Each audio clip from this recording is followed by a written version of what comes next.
గౌరవనీయులు ఆర్మూర్ ఎమ్మెల్యే శ్రీ పైడి రాకేష్ రెడ్డి గారిని మాట్లాడవలసిందిగా కోరుతున్నాము. బుల్లితెర పెద్ద పండుగ అవార్డు ఫంక్షన్స్కు ఆహ్వానించిన సోదరుడు యాదగిరి అన్నకు, మరి ముఖ్యంగా ఈరోజు ఎందుకో నా అదృష్టమే అనుకుంటున్నాను, ఇష్టపడే వ్యక్తులందరూ స్టేజ్ మీద ఉన్నారు. ఎందుకంటే నేను డిఫరెంట్ అండి, చిన్నప్పటి నుంచి చాలా కష్టాలు పడి పైకి వచ్చాను కాబట్టి. చిన్నన్న లాంటి రాజకీయాల్లో ఒక నిజాయితీ పరులు, అవినీతి లేకుండా 40 సంవత్సరాలు మలినమంటకుండా నాయకులు. నేను చిన్నప్పటి నుంచి ఇష్టపడే ఎర్రగొంతు నా అక్క విమలక్క. మాదాల రవితని పరిచయం లేదు కానీ చిన్నప్పటి నుంచి మాదాల రంగారావు సినిమాలు చూసి పెరిగిన నేను. నాంపల్లి స్టేషన్ కాడ Rajalingam, your child actor. And ఎప్పుడు చూసే శ్యామలక్క. మిగతా పెద్దలందరికీ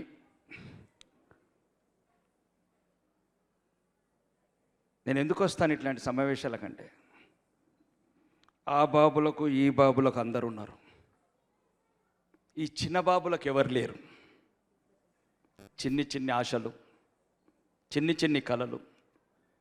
మేము జీవితంలో మేమెప్పుడు కలలు కన్నా ఈ కసాయి లోకం చిదిమేసింది మమ్మల్ని. మా కలలన్నీ చిదిమేసిండ్రు. స్వార్థపూరితమైన సమాజం. ఈ బుల్లితెరల డూపు లేకుండా, గ్లిజరిన్స్ లేకుండా నటించే నటులు ఇక్కడున్నారు. గ్రాఫిక్స్తోని హీరోలు అయినోడేమో అక్కడున్నాడు జూబ్లీ హిల్స్లో. నాకు తెలుసు ఇట్లాంటి ఎన్ని ఆశలు. ఈ చిన్ని తెర మీద ఈ టాలెంట్ని ప్రూవ్ చేసుకోవాలి. ఎప్పుడు పెద్ద తెర మీదకి వెళ్ళాలి.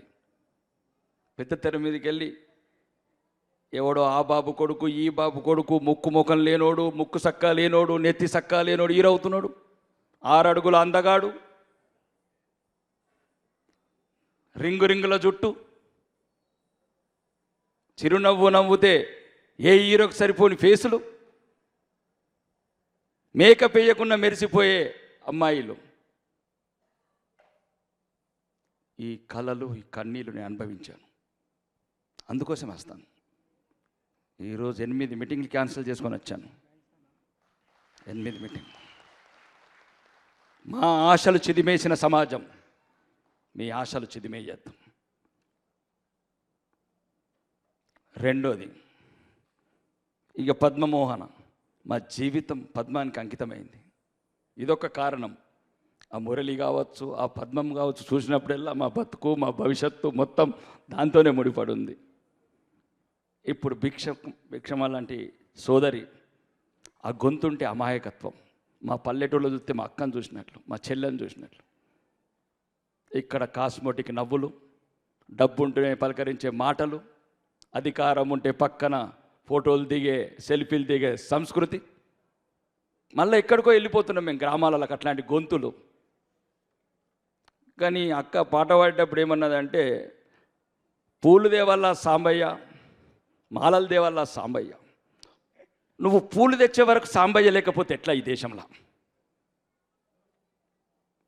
పక్క దేశాలల్లా పూలు, మల్లెపూలు, మంగళారతులు, కొవ్వొత్తులు, కొబ్బరికాయలు తెచ్చే లోపల గుడి అయిపోయింది. ఇది కూడా దృష్టిలో పెట్టుకోండి. బుల్లితెర నుంచి పెద్ద తెర, పెద్ద తెర నుంచి ఇంకో తెర, అన్ని తర్వాత ధర్మం, దేశం. కాబట్టి పాటలు కట్టే కవులకు కూడా చెప్తున్నా, కవులు కట్టేటప్పుడు కాపాడుకోవడం కూడా నేర్పండి. గుళ్ళు ఉన్నాయని చెప్పడం కాదు, చరిత్రలో గుళ్ళు మిగులుతాయని చెప్పండి. ముఖ్యంగా చిన్ని తెర యాక్టర్స్ కావచ్చు, మీకు కావాల్సిన ఇబ్బందులు ఉన్నప్పుడు ప్రజల తరపున, పేద ప్రజల తరపున గొంతెత్తి గిరిగిస్తున్నాం తెలంగాణ సమాజంలో. మీకే సమాజం వచ్చినా వాడు వీడు ఎవరు లేడు, ఎవరితోనైనా పని చేయించే బాధ్యత నాది. న్యాయంకు, ధర్మంకు ఎవరి దగ్గర ఏం భయపడే అవసరం లేదు. ముఖ్యంగా చిన్నన్న మీ ద్వారా చెప్తున్న గౌరవనీయ ముఖ్యమంత్రి స్నేహితుడైన రేవంత్ రెడ్డి గారికి, అన్న మేము పుట్టకముందు రవీంద్ర భారతి పుట్టిందన్న. పంక పెట్టేటోడు లేడు, ఏసీ పెట్టేటోడు లేడు. ఏమైందన్న? పేదోడు ఉంటాడనా? మధ్యతరగతోడు వస్తాడనా? దొరలుండే హైటెక్స్లో అన్ని ఏసీలు ఎందుకన్నా? మహేష్ బ్యాంకుకు 3,000 మంది పోలీసులు ఎందుకన్నా? మహేష్ బాబు ఫంక్షన్కు జూనియర్ ఎన్టీఆర్కి 6,000 పోలీసులు ఎందుకన్నా? ఎందుకు ఎందుకు అడిగేవాడు లేడు. ఉన్నోడికి ఉన్నోడు చుట్టమైండు. కాబట్టి అన్న, మీ ద్వారా గౌరవనీయ ముఖ్యమంత్రికి చెప్తున్నా, 100 కోట్లు అన్న, 100 కోట్లు పెడితే రవీంద్ర భారతి మా పుట్టక ముందు ఎట్లున్నదో మళ్ళీ పుట్టబోయే బిడ్డలకు కూడా ఇది బ్రహ్మాండంగా వెలిగిపోతుంది. ఒక ప్రణాళిక సంఘ చైర్మన్గా కూడా మీరు దయచేసి ఇది గవర్నమెంట్ దృష్టికి తీసుకెళ్లాలా. ఈ చిన్ని చిన్ని కళలు, చిన్ని చిన్ని సంస్కృతి సాంప్రదాయాలు, ఈ కళలు బతకనన్నా. కోకాపేట్ పబ్ కల్చర్లు, జొన్నవాడ రేవు ఫంక్షన్లు ఆపుదామన్నా. డబ్బున్న నా కొడుకులను దమ్ము దించుదాం. కాబట్టి చెప్తున్న ప్రభుత్వానికి 1,000 కోట్లు 3 లక్షల కోట్ల ఆదాయం రవీంద్ర భారతి రివేరెందుకు కాదు. ఒకటే ఒక కారణం, పేదోడు ఉంటాడు ఇక్కడ, పేద కళాకారుడు వస్తాడు. కానీ దీనికి ఒక చరిత్ర ఉంది. యోధాను యోధులు, పెద్ద పెద్ద కళాకారులు, అక్కినేని నాగేశ్వరరావు కావచ్చు, ఎన్టీ రామారావు కావచ్చు, సావిత్రి లాంటి నటులు పాదమీడిన స్టేజ్ ఇది. కాబట్టి దయచేసి ఇది గుర్తుపెట్టుకోండి. తొందరలోనే రాజమౌళి అనుకుంటారా, ఏదో ఒక మౌలి అనుకుంటారా, గ్రాఫిక్స్ గీయండి, ఇంటీరియర్ గీయండి, శాత కాకపోతే నాకు చెప్పండి, అరగంటలో కూర్చుంటా, ఫినిష్ 1 మంత్ లోపల. కళలని బతికిద్దాం, సాంప్రదాయాలు బతికిద్దాం, సంస్కృతికి బతికిద్దామన్నా. జొన్నవాడ ఫామ్ హౌస్లను ఆపుదామన్నా, ఇక రేవు పార్టీలు ఆపుదామన్నా, పేద బిడ్డలని డ్రగ్స్ ఇంజక్షన్ ఇచ్చి ఆపుదామన్నా. కాబట్టి చెప్తున్నా, మీకు కూడా దురలవాట్లకు దూరం ఉండండి. మీరే భవిష్యత్తు భారతదేశం. మామూలు స్థాయి, గ్రామ స్థాయిని వచ్చిన మేమే ఈ స్థాయికి వస్తే, చదువుకున్న వాళ్ళు, అందంగా ఉన్న వాళ్ళు, సమాజంలో అంతో ఇంతో మిమ్మల్ని గుర్తుపట్టే లక్షలాది మంది ప్రేక్షకులు ఉన్నప్పుడు మీకు మంచి భవిష్యత్తు ఉంది. ఈ దేశాన్ని మంచిగా ముందుకు తీర్చిదని వెళ్ళండి. రెండంగా హైదరాబాద్లో అన్న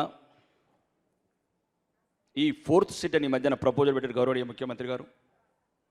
ఈ బుల్లితెల కళాకారులకు వేలాది ఎకరాలన్న, 5,000 ఎకరాలు పడి ఉన్నదాడ. కొద్దిగా పేద కళాకారులను దృష్టి పెట్టుకొని వీళ్ళకి కావాల్సిన రికార్డింగ్ స్టూడియోలు కావచ్చు, వీళ్ళకి కావాల్సిన స్టూడియోలు కావచ్చు. ఇప్పుడు నిన్నగాక మొన్న స్కిల్ యూనివర్సిటీకి మనం ల్యాండ్స్ ఇచ్చినాం. వీళ్ళకు కూడా ఒక 500 ఎకరాలు ఇచ్చి ప్రభుత్వం అన్ని వసతులతో అభివృద్ధి చేసి, సుమారు అన్నపూర్ణ స్టూడియోలో, ఇంకో స్టూడియోలో, డబ్బున్నోడు స్టూడియోలు ఉన్నాయి. దాంట్లో ₹1,00,000 ఉంటే అన్న 10,000కి ఇద్దామన్నా. కళని పైకి తీద్దాం, పేద బిడ్డలను ప్రోత్సహిస్తాం. డబ్బు ఉంటే వాళ్ళు కూడా నాగార్జున కొడుకులాగా సినిమా తీసుకుంటారన్న, 10 సినిమాలు ఫ్లాప్ అయినా కానీ. లేకపోతే అఖిల్ బాబు బుల్లి అడుగులతో సిసింద్రి సినిమా తీసుకుంటారు. లేవు మా దగ్గర డబ్బులు. అంటే మేము చూస్తుంటాం, అప్పుడప్పుడు చూస్తాం, చిన్నప్పుడు చూసేవాళ్ళం. ఏడాదికే ప్రమోషన్ ఇస్తారు రాష్ట్రపతి మన వల్లగా. ఈడేమో మొత్తం కష్టపడి ఇవన్నీ రకాలుగా పద్మశ్రీ అవార్డు కాదు, ఎన్ని అవార్డులు కొట్టే టాలెంట్ ఉంటుంది కానీ పట్టించుకోరు. కాబట్టి ఏ అండ లేనోడికి కళాకారులకు ప్రభుత్వమే అండగీయాలా. వీళ్లకు 4th సిటీలో 500 ఎకరాలు ఇచ్చి అన్ని రకాలుగా స్టూడియోలు, అన్ని వసతుల్లోని మినీ రామోజీ ఫిల్మ్, మీరు ఏదైనా పేరు పెట్టుకుని, ఇందిరమ్మ మినీ స్టూడియో అని పెట్టుకుంటారా, రాజీవ్ గాంధీ మినీ స్టూడియో అని పెట్టుకుంటారా, రాహుల్ గాంధీ స్టూడియో అని పెట్టుకోండి. కానీ మాకు మాత్రం మంచి క్వాలిటీస్, అప్డేటెడ్ టెక్నాలజీతోని ఏమేమి ఉన్నాయి అన్ని వసతులు ఇస్తే, వాడు ఇట్లా ఒక 10 లక్షలతో వాడు అనుకున్న కోరికలు, ఇప్పుడు అది చెప్పాడు సోదరుడు, మంచి పాట రాశాడు రేవంత్ రెడ్డి గారి మీద. అంతకుముందు కూడా అదే నేను ఒక మంచి పాటలు రాశాడు. అట్లాంటి కళాకారులు, భిక్షమ లాంటి కళాకారులు మనకు ఈరోజు తెలంగాణ ఖ్యాతిని దేశవ్యాప్తంగా గుర్తింపు తీసుకొస్తారు. అలాగే యాదగిరి గౌడ్ లాంటి వాళ్ళకు కూడా ఏదో ఒక అవార్డు పడేయండి. ఓడోడుకో బ్రోకర్ గాళ్ళకు, చీటర్ గాళ్ళకి ఇస్తారు అవార్డులు. ఆడికి ఆ శ్రీ ఈ శ్రీ అనుకుంటా ఒక శ్రీ పడేయండి మాకు కూడా. ఇంకా వేలాది మంది కళాకారులను ప్రోత్సహిస్తాడు. ఆడు ఆ శ్రీ ఈ శ్రీ అనుకుంటా పైరవి చేసుకుంటోడు, సెక్రటరియట్ చుట్టూ తిరిగేటోడు, దొరలేంబడ గడిలో కావాలి కాసే కుక్కలు, డబ్బు ఉన్నోడు చోటు బ్రోకర్ చేసే కొడుకులు, వాళ్ళకి ఇచ్చేది ఏందన్న 35 ఏళ్ళ నుంచి ఇచ్చి చేతులు అరిగిపోతున్నాయి. కాబట్టి దయచేసి ప్రభుత్వమే చేయాలి కొన్ని పనులు. ఈరోజు ప్రైవేట్ రంగంలో చేసుకోలేని పరిస్థితున్నారు. ముఖ్యంగా ఈ బుల్లితెల కళాకారులకు మనస్ఫూర్తిగా మీ సోదరుడిగా, నాకు 5 ఏళ్ళు లైసెన్స్ ఉంది, నా గ్రీనింగ్కి 5 సంవత్సరాలు పనిచేస్తుంది. మీకు ఏ అవసరం వచ్చినా నాకు అన్ని రకాలుగా ఉపయోగపడుతుంది ఆ లెటర్ ప్యాడ్. ఈరోజు తెలంగాణలో మిగతా శాసనసభ్యులై సుమారు 2 లెటర్ ప్యాడ్లు అయిపోతేనే 55 లెటర్ ప్యాడ్లు అయిపోయినాయి. మీ గురించి ఇంకొక 10 లెటర్ ప్యాడ్లు పక్కన పెడతాను. మీకు మంత్రులతో పని కావాలా, ముఖ్యమంత్రితో పని కావాలా, మీకు పెద్ద పెద్దలతో పని కావాలా, ఎల్ఓసీలు కావాలా, హాస్పిటల్లో ఒక 5 లక్షల వరకు నాకు పని చేస్తుంది. కాదంటే చిన్న నెల అంటూ నాకు 10 లక్షల ఎల్ఓసి ఇప్పిస్తా. వాడుకోండి, మమ్మల్ని వాడుకోండి, న్యాయంకు ధర్మంకు వాడుకోండి. ఓడోడో దోసుకపోతున్నాడు, 1000 కోట్ల స్కాములు. కాబట్టి మీరు కష్టపడే ఒక కళారంగంలో ఉన్నారు. మీ భవిష్యత్తు కూడా మీరు ఊహించినట్లు, మీరు కోరుకున్నట్లు ఒక బంగారుమయమైన రేపు ప్రపంచంలో గుర్తింపంచే భవిష్యత్తు రావాలని మనస్ఫూర్తిగా కోరుకుంటూ నాకు ఈ అవకాశం ఇచ్చిన పెద్దలందరికీ ధన్యవాదాలు తెలుపుతూ, మరి ముఖ్య శ్యామల నా సోదరి, చాలా రోజుల నుంచి ఇంటాను చూస్తాను తప్ప ఎప్పుడు కలవలేకపోయినమ్మా. మీరు కూడా బాగా ఫేమస్. మీరంటే ఈ కళలు, కళాకారులు, పల్లెకలు చాలా ఇష్టం కాబట్టి పల్లెలకి వచ్చినాం. మా ఊరు అంకాపూర్ కాబట్టి ఇంకా బాగుంటుంది అంకాపూరు. ఎప్పుడైనా వీలైతారండి, అక్కడ కూడా స్టూడియో ప్లాన్ చేస్తున్నాం. కాబట్టి మీరు మీ కోరికలు, చంపుకున్న కోరికలు అన్నీ ఎక్కడ ఎవడికి ఏం భయపడకుండా అన్ని రకాలుగా కష్టపడండి. ముందుకు నిరాశ దరిచేయనియకండి. ఈరోజు కాకుండా రేపు అనేది మనకుంది. నిరాశ చెంది ఈ డ్రగ్స్కు లోన్ కావటం, లేకపోతే రకరకాల వ్యసనాలకు లోన్ కావటం, ఇవి దయచేసి మీ సోదరుడిగా చెప్తున్నాను. మార్చి మీ కళ మీదనే దృష్టి పెట్టండి, మీ టాలెంట్ మీద దృష్టి పెట్టండి. మీకు అన్ని రకాలుగా సహకరించడానికి నేను కానీ నా ప్రభుత్వాన్ని ఒప్పించి నేను పనులు చేయించే బాధ్యత నేను తీసుకుంటాను. మరి మీ భవిష్యత్ అంతా బంగారమయంగా కోరుకుంటూ నాకు ఈ అవకాశం మీ అందరికీ ధన్యవాదాలు. బోలో భారత్ మాతాకి.